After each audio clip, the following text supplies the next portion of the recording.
Okey, jadi seterusnya kita akan lihat bagaimana untuk memasukkan bahan lain ke dalam classroom. Okey, kembali kepada kelas yang kita mengajar, iaitu kat sini contohnya bahasa Arab. Kemudian klik kepada kepada tab classwork. Okey. Jadi pada kelas yang baru tadi kita lihat bagaimana untuk kita masukkan bahan ya ataupun material. Okey, jadi langkah yang lebih kurang sama. Kita akan masukkan bahan lain untuk tujuan penilaian ataupun untuk menguji pemahaman pelajar lah. Okay, klik kepada create. Okay, jadi kat sini selain daripada material atau bahan, kita juga ada option atau pilihan untuk meletakkan assignment, iaitu tugasan, quiz assignment. Okay, quiz assignment ni adalah tugasan dalam bentuk quiz lah. Juga question ataupun mungkin pertanyaan. Yang ni lebih kepada untuk tahu yes or no sajalah biasanya. Okay. Kita juga ada material, use post dan topik. Okay, kita akan lihat bagaimana untuk menggunakan ketiga-tiga ni ya. Okay, katakan kita nak masukkan question ataupun pertanyaan. Dan ni biasanya kita akan gunakan untuk tujuan pretest lah. Ataupun kita untuk sekadar untuk ujian formatif di dalam kelas. Okay, klik pada questions. Okay. Contoh sini,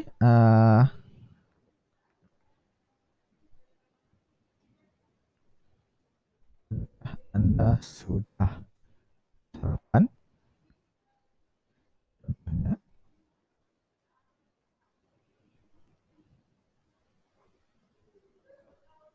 Okay, instruction ni ada optional, nak masukkan boleh ataupun tidak. Okay, kita katakan kita nak buat short answer saja. Okay, kepada semua student, point kita kata ungraded, tak ada markah. Okay, biasanya untuk yang formative ataupun uh, pre-test ni memang tak ada markah lah. Ini kadar kita untuk uji pemahaman ataupun ada soalan-soalan tertentu yang kita nak tanya saja. So kita ambil ungraded. Due tak ada due lah pasal kita memang untuk kita ni kelas lah kan. Okay, kecuali kalau kita memang nak tentukan bila tarikh akhir untuk hantar sesuatu tugasan lah, baru kita ambil due. Dan topik, okay, katakan kita ambil letakkan pada topik 1. Okay, dan kat sini ada fungsi interaktif di mana dia dah tandakan student can reply to each other. Jadi maknanya student boleh nampak jawapan orang lain dan boleh beri komen lah. Dan juga student can edit answer kalau kita nak benarkan student untuk mengubah suai jawapan kalau dia rasa macam tak betul jawapan tadi. Okay, katakan kita nak biarkan yang pertama saja, yang kedua tak ya. Kita klik ask. Okay, okay itu dia. Jadi soalan ni akan berada pada topik 1 lah, kerana kita boleh ubah suai kedudukan dia. Okay, kita lihat apa yang akan terpapar. Tengok saja. Itu dia. Tidak ada siapa yang menjawab lagi. Okay, yang ni adalah turn in, maknanya yang dah pelajar hantarlah jawapannya. Okay, ambil question.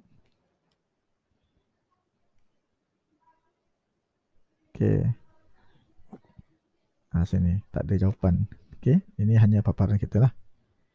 Okay, ini biasanya adalah untuk jawapan pendek ataupun short answer saja. Okay. Okay, katakan kedua pula kita nak tanya.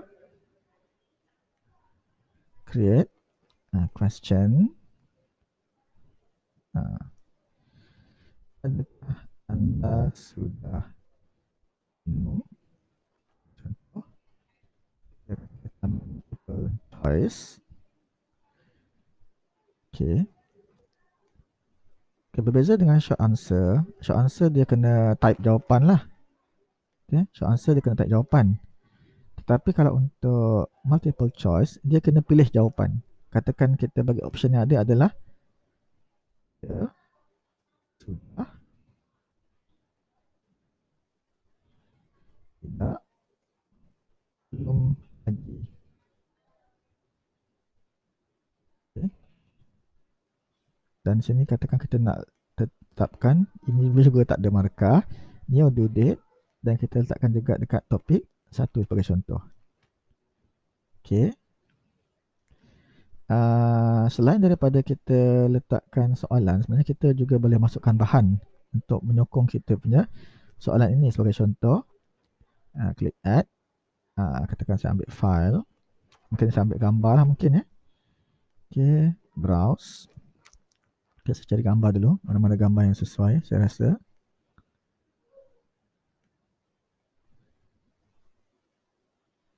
Okay.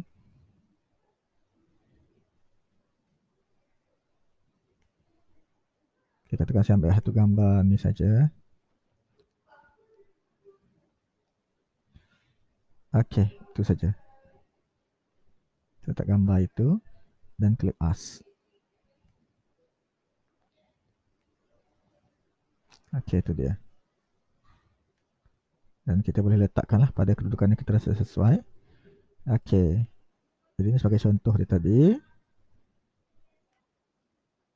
Okay. Di sini berbeza dengan yang tadi. Untuk yang soalan ini, pelajar boleh pilih sama ada ya ataupun tidaklah. Ini yang kita dah buat tadi. Dan juga mungkin ada gambar ataupun video yang berkaitan untuk sokongan kepada soalan inilah. Jadi yang bentuk ni sesuai untuk mungkin pretest ataupun sekadar untuk kita jadikan induksi di dalam kelas, soalan berbentuk induksi. Jadi kita nampaklah berapa ramai yang menyokong, berapa ramai tak sokong. Contoh kita kata, okey, siapa yang setuju mereka yang telah ambil 2 dos vaksin boleh merentas negeri. Okey, katakanlah 10 pelajar setuju, lagi 10 lagi mungkin tidak pasti. Okey, macam tu. Jadi kita boleh nampak respon daripada pelajar, dan ini mungkin kita boleh jadikan sebagai set induksi di dalam kelas. Okey, seterusnya kita lihat pula create. Bagaimana pula kalau kita masukkan assignment ataupun quiz assignment? Bagi contoh, katakan kita masukkan assignment. Okey, katakan namanya adalah tugasan 1. Pelajar dikehendaki menghasilkan laporan bagi tugasan ini secara berkumpulan.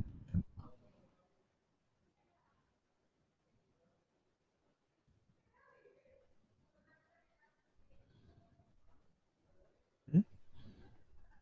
Dari maklumat berkaitan topik 1 dan bentangkan di hadapan kelas. Tarikh ternyataan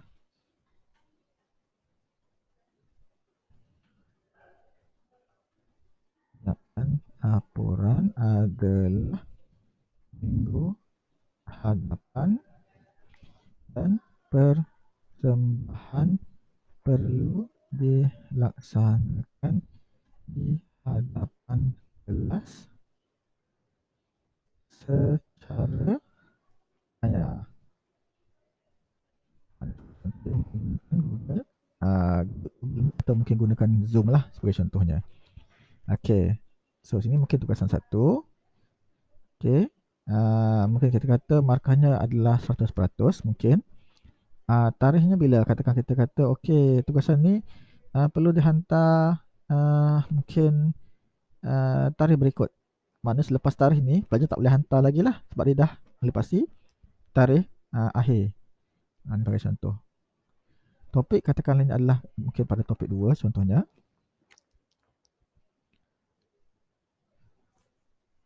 Okey, katakan ni saya buat topik 2, minta maaf. Okay, kepada semua student. Okey, di sini ada juga ada rubrik. Rubrik ni nanti kita akan bincangkan balik. Yang ni biasanya kalau kita ada skema pemarkahan lah. Maksud saya dia ada skema dari segi jika berikut jawapannya berapa markahnya. Jika berikut jawapannya berapa markah dia. Maknanya kita ada pemarkahan yang jelas lah. Jika ada itu kita boleh gunakan rubrik. Dan biasanya rubrik ni dalam bentuk jadual lah. Okay, nanti kita akan tunjukkan beberapa contoh kalau perlu ya. Okay, kalau sudah, klik sign. Okay, jadi sini dia berada pada dekat pada topik 2 lah. Okay, pada topik 2. Okey, baik, kita lihat sini. View assignment. Okey, belum ada pelajar lagi. Okey, di sini ada soalan dia untuk pelajar, dan biasanya untuk pelajar, paparan pelajar lain sikit lah, dia ada sikit perbezaan. Pada paparan pelajar, biasanya dia akan ada option untuk pelajar upload file ataupun untuk pelajar create file. Sama seperti semasa kita hendak memasukkan material ataupun bahan ke dalam nota tadi, ke dalam topik kita. Jadi pelajar ada butang tersebut di mana pelajar boleh sama ada upload atau muat naik file jawapan dia, atau mungkin boleh terus create file baru untuk menghantar dia punya jawapan. Okey. Nanti kita akan tunjuk contoh pada paparan pelajar lah ya. Okey. So itu adalah untuk assignment. Untuk yang seterusnya, okey, tadi kita dah buat question untuk soalan pendek. Lepas tu assignment. Okay, yang seterusnya adalah untuk quiz assignment. Okay, berbeza antara assignment ni, quiz assignment, dia datang dalam bentuk form ataupun borang lah. Okay, kita cuba lihat ya. Quiz assignment. Okay, itu dia. Kita boleh nampak kat bawah ni.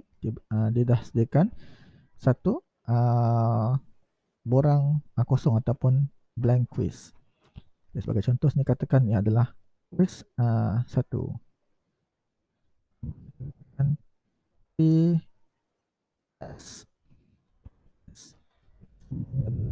Soalan yang sekadar untuk menguji kefahaman mereka, tapi kita tak beri markah lah, hanya untuk tengok tahap pemahaman pelajar yang sedia ada sebelum memulakan kelas. Okay, pretest sebagai contoh. Sila jawab semua soalan yang disediakan. Okay, dan pretest. So, kalau pretest biasanya tak ada jawapan, tak ada markah. Mungkin kita katakan tiada due date, dan topiknya katakanlah kita letakkan ni adalah pada topik yang kedua sebagai contoh. Okey, untuk kita buat dia punya quiz, kita klik kepada blank quiz ni. Okey, di sini kita masukkan dia punya soalan-soalan dia. Sebagai contoh sini, katakan ini pre. Okay, soalan pertama. Mungkin kita nak tanya dulu nama dulu. Okey, dekat sini kita boleh nampak ya, dekat sebelah kanan ni kita boleh pilih apa jenis soalan yang kita nak tanya. Adakah short answer, iaitu jawapan pendek, atau mungkin paragraph, iaitu ayat yang panjang sikit, multiple choice, ini contoh multiple choice, check boxes. Okay, ini check boxes. Kalau check boxes, kita boleh pilih lebih daripada satu jawapan. Okay, multiple choice, hanya satu jawapan saja yang kita boleh pilih. Drop down, ini adalah dalam bentuk menu drop down lah, ataupun bila kita klik dia akan ada pilihan jawapan. Kita tengok contoh yang ada, file upload. Yang ni sekiranya kita mahu pelajar hantar file bersama-sama dengan jawapan dia. Okey, itu dia.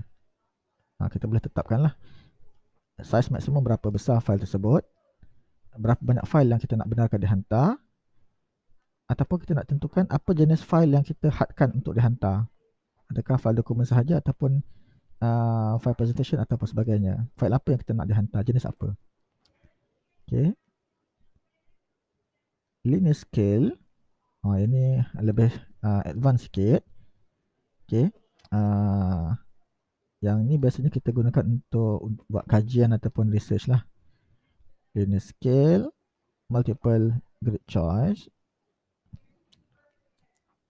Okay, kemudian kita juga ada multiple box grid. Jadi ada banyak lagi. Okay, yang tiga ni mungkin kena cubalah ya. Kalau perlu, dia agak advance sikit.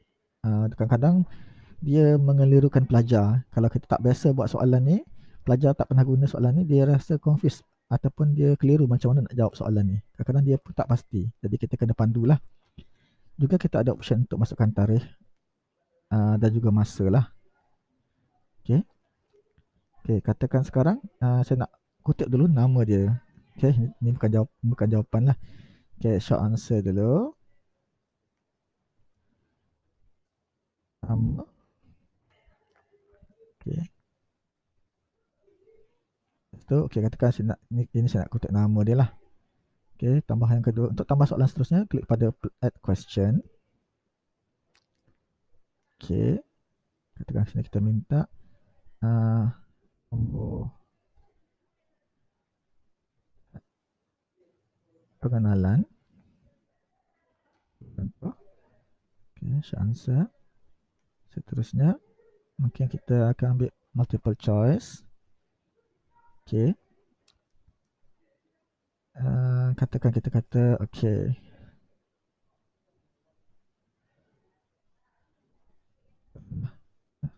anda ikuti kursus bahasa Arab. Okey, kalau multiple choice ni, kita kena sediakan jawapan lah. Contoh sini. Ya. Pernah. Pernah.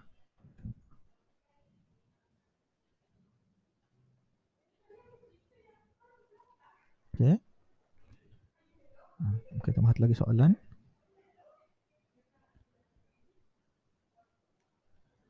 Okey, katakan sini saya ambil linear scale. Tahap penguasaan bahasa Arab anda.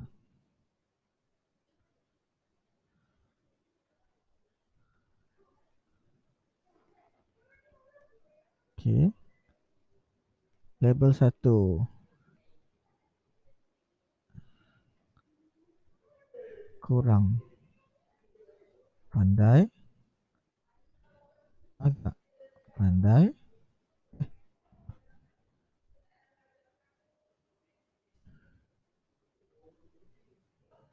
Atau mungkin kita kata fasih lah ya. Sangat fasih.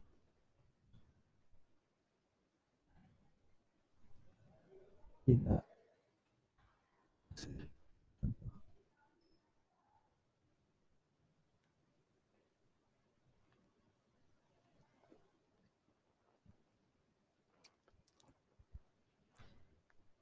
Okey. Okey, tapi yang di sini kalau anda lihat, kuis ni biasanya kena ada markah ya. Tapi yang soalan-soalan saya bagi ni tak ada markah langsung ya. Ini semuanya adalah mungkin sekadar pertanyaan biasa. Okey, mungkin katakan kita kat sini kita tanya yang bermarkah pula.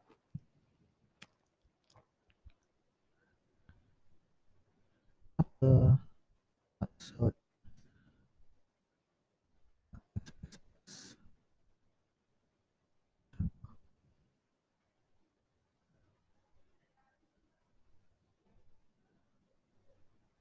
katakan jawapannya adalah mungkin VVV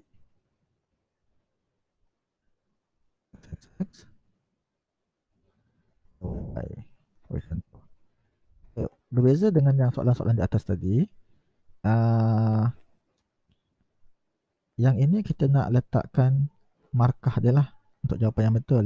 Jadi kat sini kita ambil option answer key. Pilih kepada answer key. Kita tentukan apa jawapan dia. Katakanlah jawapan soalan ni adalah yang ini. Okey.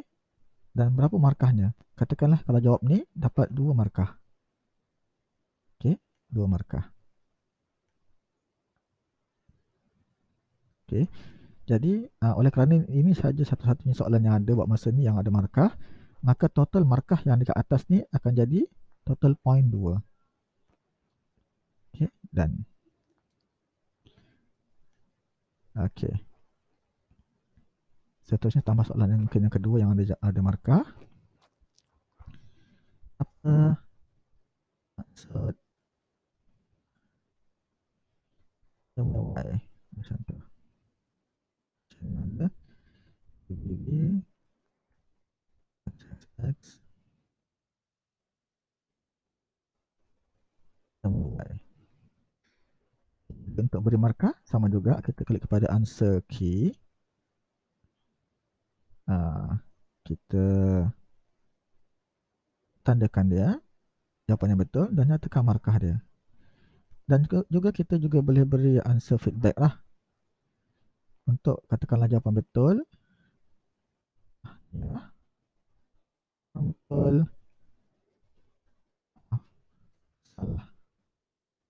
Dan kita boleh letakkan kepilihan fail ataupun video untuk menyokong ataupun memberi maklum balas kepada pelajar kita tadi. Mungkin video berkaitan dengan soalan tersebut dan sebagainya.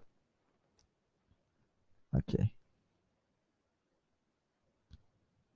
Okey, total 4 point sebab ada dua soalan saja sebagai contoh. Okey, kemudian file ini sebenarnya dia akan auto save lah. Okay, dia akan auto save. Jadi kat sini contohnya kita ubah file sini, kita katakan tajuk dia adalah fitness. Okay. Nampak sini dia akan save. Okey. Walaupun sini dia tak tulis lagi, nanti dia akan automatic refresh dan akan gunakan tajuk kepada borang yang kita guna pakai ni lah. Okey. Okay, kalau sudah, dah pilih topik dia, kita klik assign. Okey. Itu dia pretest. Kita boleh nak ubah kedudukan dia sebagainya. Okey. Okey, itu dia. Okey. Jadi ini adalah paparan kita sebagai guru lah. Kita boleh masukkan bahan untuk kita punya classroom pada tab classwork ni. Okey. Okey, itu saja. Terima kasih.